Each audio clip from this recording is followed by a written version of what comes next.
Biblia es palabra de vida, la Biblia es palabra de Dios, y es la palabra del pueblo que busca y construye su liberación.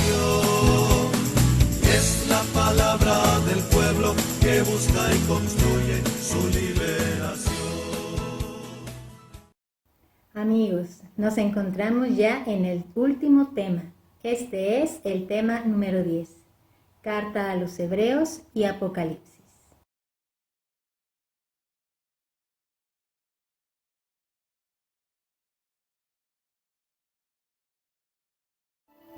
Hagamos nuestra oración inicial. En el nombre del Padre, del Hijo y del Espíritu Santo. Amén. Espíritu Santo, ilumina nuestro entendimiento para que al leer o estudiar la Sagrada Escritura sintamos la presencia de Dios Padre que se manifiesta a través de tu palabra. Abre nuestro corazón para darnos cuenta del querer de Dios y la manera de hacerlo realidad en nuestras acciones de cada día. Instrúyenos en tus sendas para que teniendo en cuenta tu palabra, seamos signos de tu presencia en el mundo. Amén. En el nombre del Padre, del Hijo y del Espíritu Santo. Amén.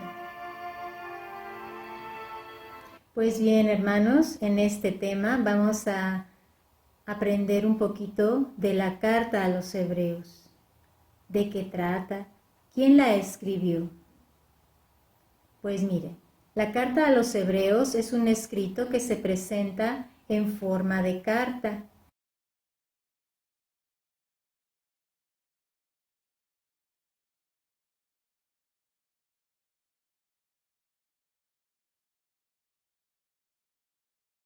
Pero es más bien un discurso, una homilía para ser leída en público. Está dirigida a lectores convertidos del judaísmo, incluso sacerdotes, que sufren persecución por causa de su nueva fe. Recordemos que cuando Cristo murió, pues no tan solo fue la persecución para Cristo, sino también para la naciente iglesia, y muchos judíos se convirtieron al cristianismo. Al conocer la palabra de Dios, al conocer al mismo Cristo, les impactó y quisieron seguirlo, pero les costaba persecución. Ellos han tenido que huir de Jerusalén y sienten nostalgia de poder rendir culto en el templo del cual eran ministros. Ya no podían rendir ese culto porque habían tenido que huir de Jerusalén por la persecución y ellos añoraban esto, estaban nostálgicos, estaban tristes. Pues esta carta a los Hebreos es para animarlos.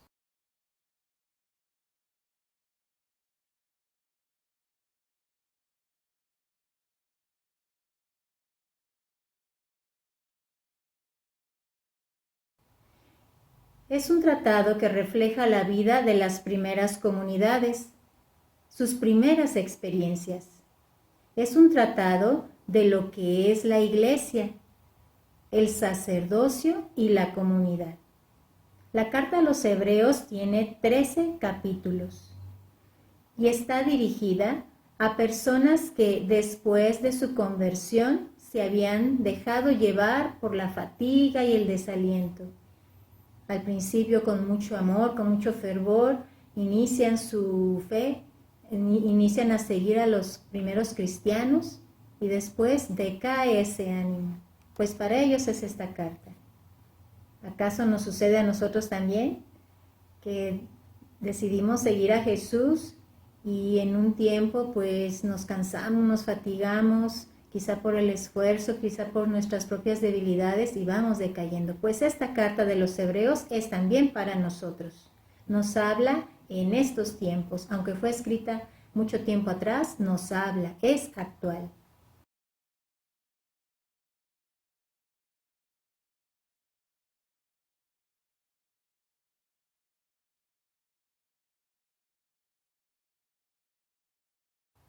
Las pruebas y la persecución han provocado desconcierto en estos primeros discípulos, ¿por qué Dios permite esto? Muchas veces también nosotros nos preguntamos, ¿por qué permite Dios esto?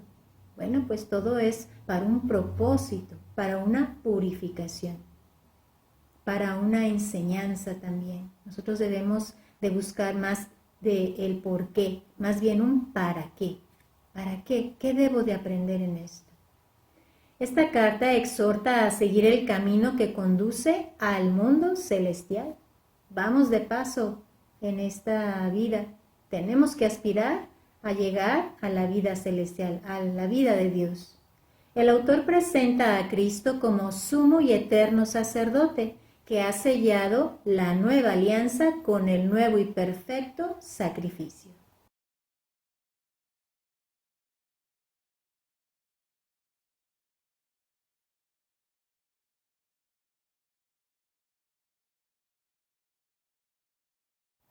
Así es, esta carta es experta en plantearnos, en enseñarnos la supremacía de Cristo como sacerdote.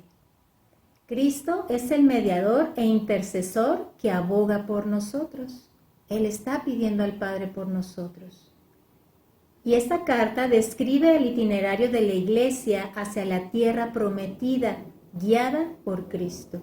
Cristo es la cabeza de la Iglesia y nos va guiando con sus enseñanzas, con su vida, hacia la tierra prometida, hacia la Jerusalén celestial.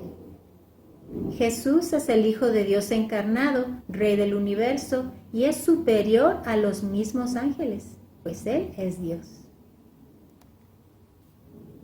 Vamos a ver una cita acerca del sacerdocio. Abran por favor sus Biblias. La cita es Hebreos capítulo 5, versículos del 1 al 3.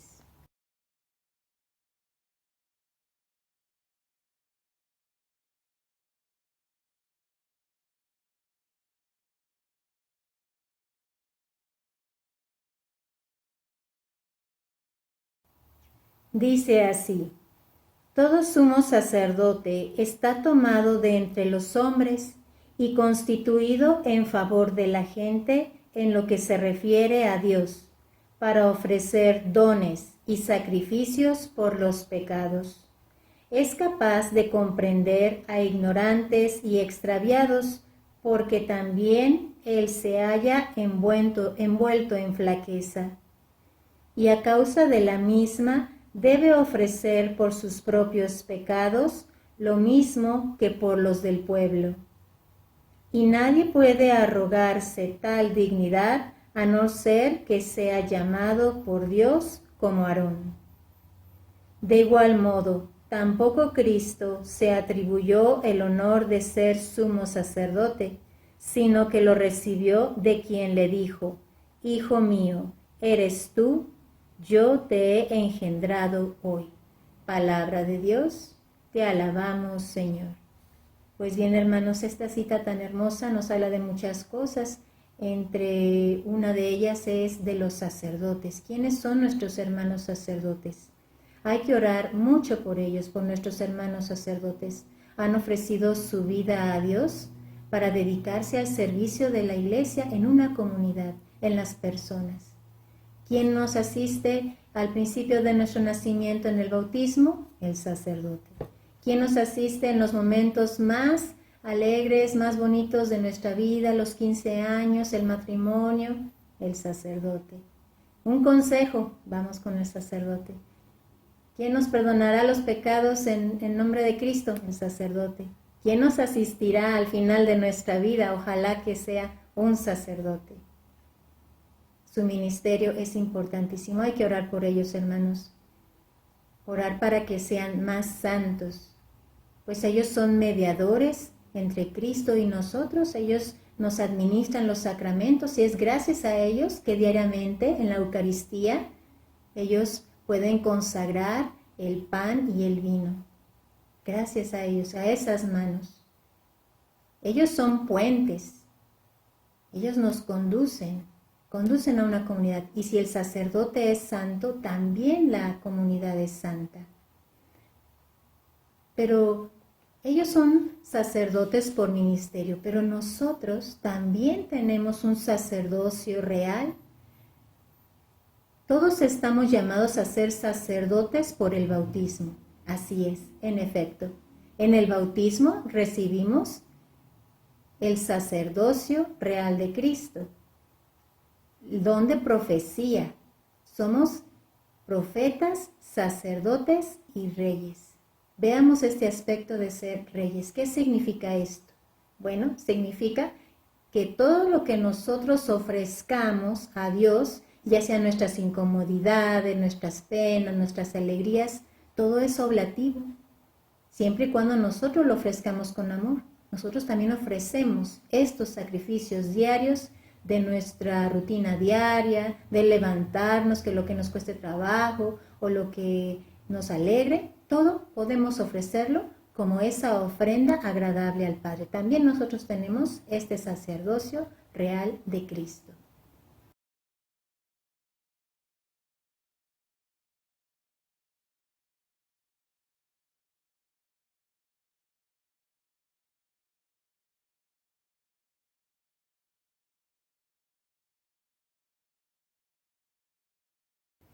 Jesucristo es entonces el sacerdote eterno según el orden de Melquisedec. Y en esta carta a los hebreos es muy preciosa. Si ustedes pueden leerla, sería muy interesante que vean cómo Melquisedec, siendo una persona del Antiguo Testamento, ya hizo este acto de ofrecerse, ofrecer el pan y el vino como un anuncio de lo que iba a ser Cristo en nuestros días. El sacrificio de Cristo es el único que purifica realmente y restituye los antiguos sacrificios. Si ustedes han leído, hermanos, antes se ofrecían sacrificios de animales para expiar los pecados, se ofrecían perfumes para expiar los pecados, pues no, ya no. Con Cristo, Él es el único que realmente puede ofrecer un sacrificio digno, que nos expíe realmente de los pecados. Esta carta a los hebreos es el mejor tratado que poseemos sobre el sacerdocio de Jesucristo. Fue escrita hacia el año 67 después de Cristo por un judío alejandrino que fue influenciado por el pensamiento de San Pablo. Algunos piensan que fue escrita por San Pablo, pero su lenguaje y su estructura no son palabras de San Pablo. Es más bien de una persona que anduvo con San Pablo, que fue influenciado por el pensamiento de San Pablo, que fue de la escuela de San Pablo. Ahora veamos el libro del Apocalipsis. Es el último libro de la Biblia. ¿Qué es el Apocalipsis? ¿Es el libro del miedo? ¿Es el libro del final de los tiempos? ¿Es el libro que nos dice cuándo y cómo se acabará el mundo? Es lo que vamos a ver.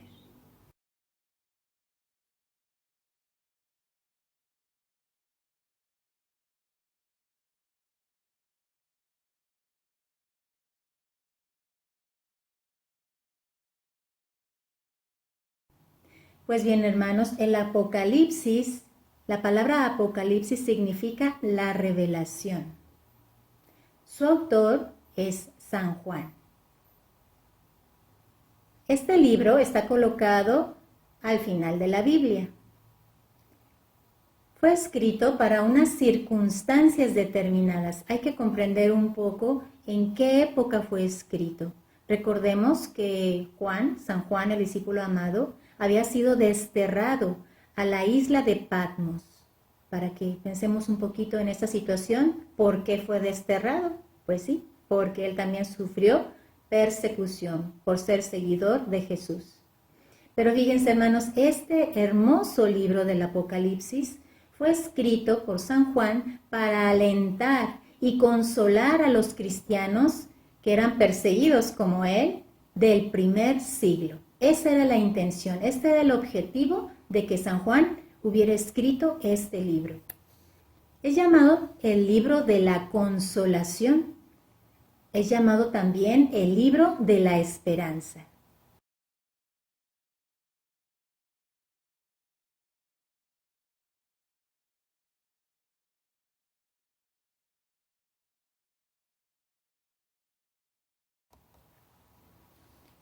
Este libro del Apocalipsis es un libro controversial por el lenguaje que utiliza. Vemos aquí muchas palabras, muchas figuras que no entendemos y por lo tanto decimos, ¿qué significa todo eso?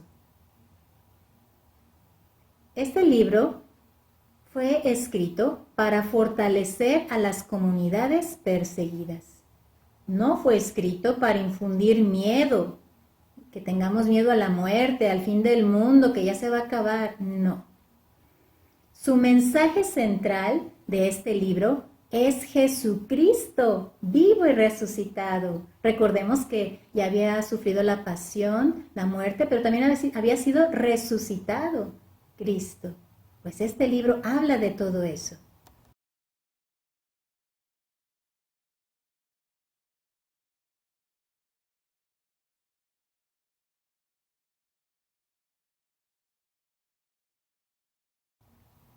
Jesucristo es el Rey del universo. Este libro transmite una profunda cristología. ¿Qué es cristología? Pues es el tratado, estudio de Cristo. Transmite una espiritualidad de resistencia, que resistamos, que nos mantengamos, que mantengamos firme nuestra fe. Pretende ayudar al creyente perseguido a confiar y llenarle de esperanza en las promesas de Jesús. Fíjense, fue escrito tanto tiempo hace, más de 2000 años, y es actual porque pues nuestras persecuciones, ¿cuáles son? No nos animamos a hablar en público de Cristo porque luego nos critican, o a vivir las enseñanzas de Jesús porque luego dicen que somos dejados o que somos mochos, o esas son las persecuciones que tenemos el día de hoy. Pues bien, el libro del Apocalipsis también nos habla a ti y a mí hoy.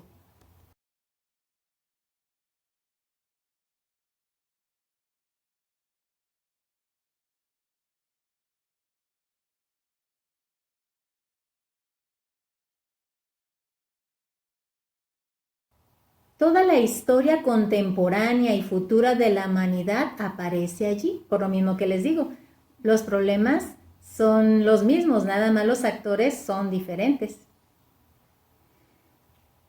Esta historia la describe no un historiador, no vamos a encontrar una historia cronológica de hechos, no.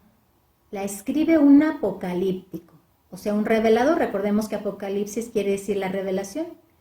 La escribe un hombre que es iluminado e inspirado, San Juan. Este libro sintetiza la lucha de los dos grandes poderes, Dios y las fuerzas del mal, en la que se asegura la victoria de Dios. El demonio está vencido. Cristo ya hizo su parte, nosotros tenemos que hacer nuestra parte y también vencer el mal.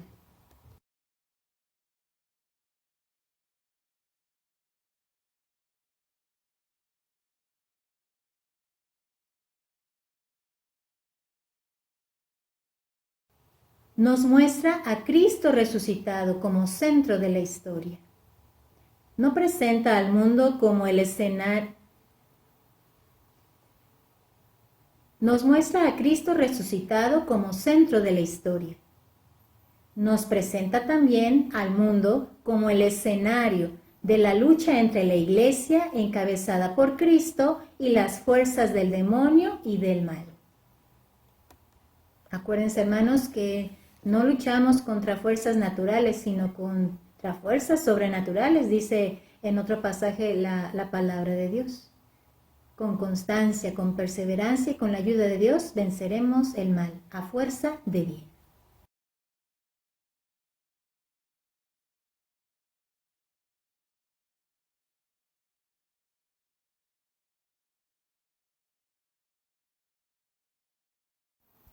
Todo esto es presentado con abundancia de imágenes y de visiones y de símbolos.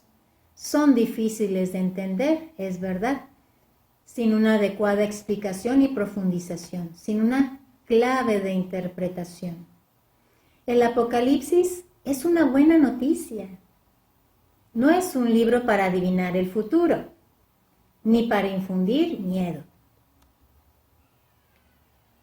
Fíjense, hermanos, ¿Recuerdan las bienaventuranzas de las cuales nos habló Jesús?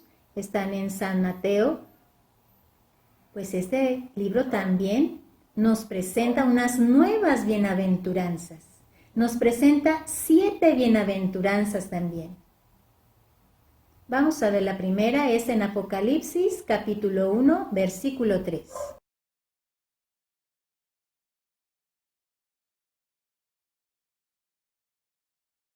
Dice así: dichoso el que lea y dichoso los que escuchen las palabras de esta profecía y tengan en cuenta lo escrito en ella, porque el tiempo está cerca. Fíjense, dichosos los que lean esta profecía, estas palabras de revelación y de esperanza. Otra bienaventuranza es Apocalipsis capítulo 14, versículo 13.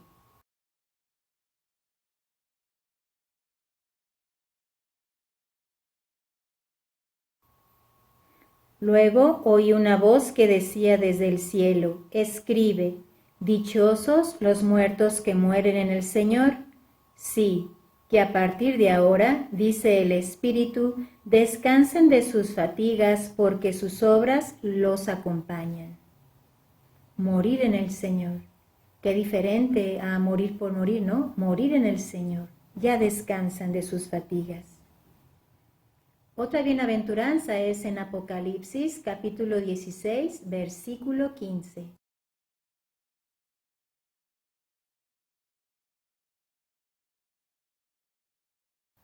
Esta bienaventuranza dice así: mira, que vengo como ladrón, dichoso el que esté en vela y conserve sus vestidos para no andar desnudo, enseñando sus vergüenzas. Dichoso el que esté en vela. Velemos, hermanos, en oración y apegándonos a la palabra de Dios y más que nada, apegándonos a Cristo, así como esa vid que está dando sus sarmientos, seamos esas uvas que estemos muy junto de Dios.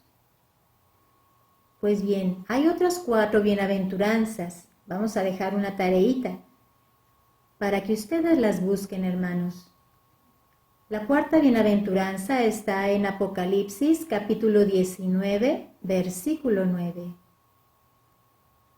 La 5ª bienaventuranza es Apocalipsis, capítulo 20, versículo 6. La 6ª bienaventuranza está en Apocalipsis, capítulo 22, versículo 7. Y la 7ª bienaventuranza está en Apocalipsis, capítulo 22, versículo 14. Para que las busquen, por favor.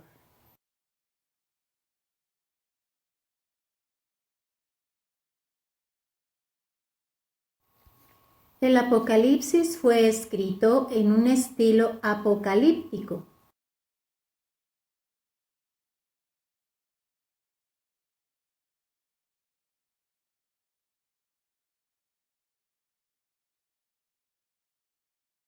¿Por qué fue escrito así? ¿Por qué no nos habla en lenguaje común? Pues porque recordemos que en esa época en que fue escrito, estaban pasando por las crisis de las guerras y persecuciones. Por eso utiliza símbolos e imágenes. Habla a Roma con figuras e imágenes y con símbolos tomados del Antiguo Testamento. El Apocalipsis habla del presente de Juan, de esa época en que vivió Juan. ¿Cuál era esa realidad? Pues que estaban en crisis por el Imperio Romano, los perseguían. El Imperio Romano era un explotador. El Imperio Romano estaba en contra de los cristianos y Juan era perseguido.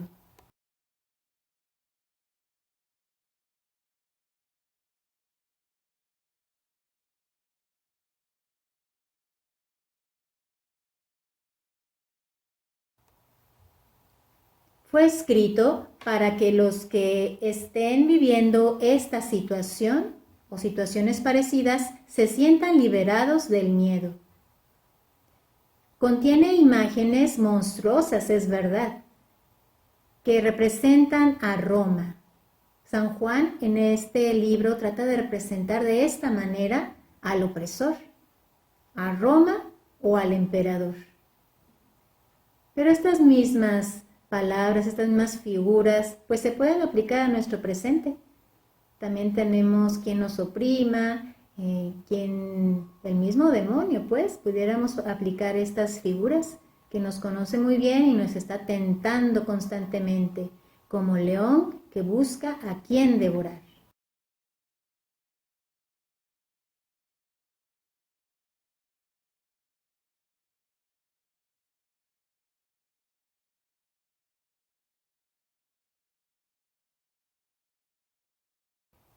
Vamos a dar un poco de una clave de interpretación del Apocalipsis. Vamos a ver los colores en el Apocalipsis. En varios pasajes nombra por colores a ciertas figuras. Por ejemplo, el color rojo, cuando este libro menciona este color, pues significa violencia, guerra, asesinato. Cuando nombra el color negro, significa muerte, desgracia, miseria. Cuando vemos el color verde en estas figuras y símbolos, significa pudrición y peste. Cuando vemos el color púrpura, significa riqueza. Cuando vemos el color púrpura, significa riqueza, lujo. Cuando vemos el color blanco, significa un mundo divino, la resurrección victoriosa, la dignidad, la pureza, la alegría. Por ejemplo, en Apocalipsis capítulo 1, versículo 14, dice así: su cabeza y sus cabellos eran blancos como la lana blanca, igual que la nieve. Sus ojos se asemejaban a las llamas de fuego. Pues está hablando de un hijo de hombre, de una figura, que está vestido con túnica y su cabeza es blanca, o sea, viene de un mundo divino. Es Cristo porque es el resucitado, está victorioso. A eso se refiere. Vamos a ver dónde nombra este color en otra parte. Apocalipsis capítulo 6, versículo 11. Dice: entonces recibió cada uno un vestido blanco, y se le dijo que esperasen todavía un poco, hasta que se completara el número de sus consiervos y hermanos que iban a ser asesinados como ellos. Se está refiriendo a los mártires, a los que murieron. Fueron vestidos con una túnica blanca, victoriosa, porque han vencido a la muerte. Se refiere entonces a los que han sufrido la persecución y han muerto por Cristo. Pues bien, hermanos, está describiendo de manera figurativa, de manera poética a estos personajes.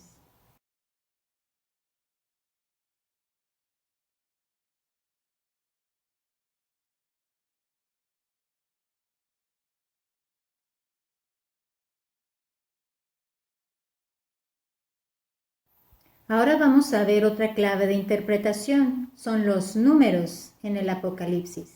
Se nombran varios números en los pasajes.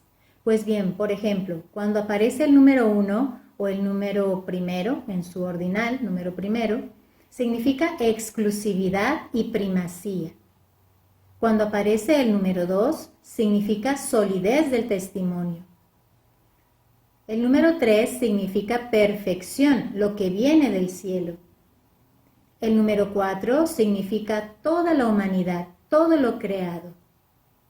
El número 5 significa que es por un tiempo limitado.